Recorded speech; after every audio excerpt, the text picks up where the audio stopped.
I am S.Monisa from Section B, Department of English. Today we are going to see about liberalization. The term liberalization comes from Latin word liberal, which means free. So it refers to the spirit of freedom and openness.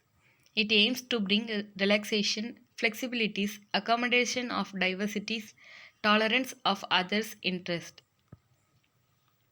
Liberalization is about easing some of India's reforms and policies. Educational policy 2009 in India with regard to liberalization. In India, educational institutes can only be set up by trust societies or charitable companies as per the Companies Registration Act. They must reinvest profits back into the institution. While foreign universities can't offer degrees in India, around 150 are allowed to offer courses in collaboration with India universities, where part of the course is in India and the rest abroad. Need and importance. Though India is economically liberal, the education system is not liberal. Liberalization in education is important because it promotes innovation, diversity, and access to quality education. It allows for the introduction of new teaching methods, technologies, and educational models which enhance learning outcomes. It encourages competition among educational institutions, leading to improvement in curriculum, infrastructure, and overall quality of education. Impact of liberalization. Positive impact. Liberalization in the education sector would bring more funding, making research based careers viable for Indian teachers and students.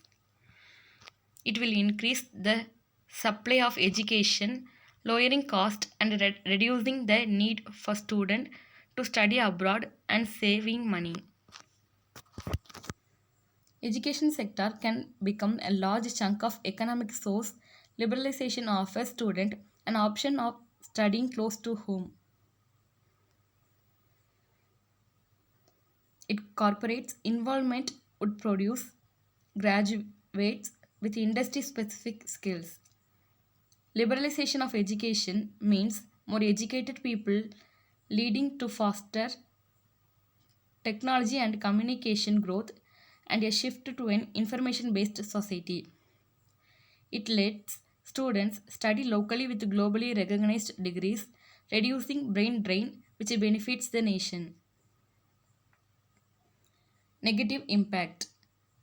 This could be to limit government involvement in education to regulation rather than direct operation. An independent regulator should address market failures similar to other industries, ensuring quality and fairness. There is also the risk of fake institutes which are looking to stuff their pockets whenever the opportunity arises. Low end private institutions are also there which run institutions for commercial purpose. Some private institutions may not provide high quality education. The policy raises fake degrees and unfair grading. It could lead to job losses for the institutions which limited funds and competition.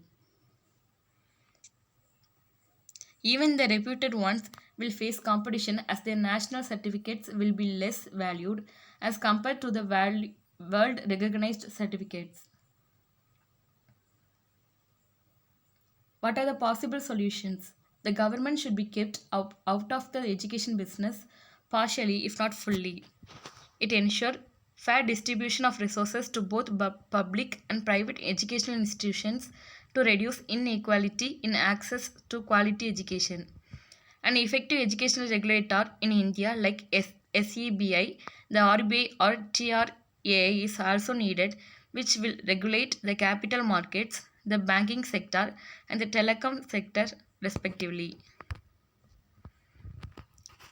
Another way to protect the freezing of the candidates is that tuition fees will not be raised without the approval of local consent authorities.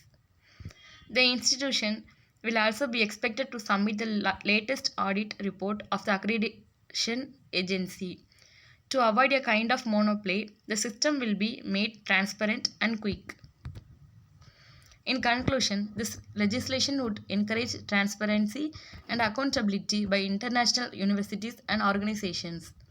The same can be also be said of all Indian colleges and organizations, public or private. India wants to enhance the standard of secondary education, accessibility, and affordability. This can be achieved through effective liberalization on the education system. References. Thank you.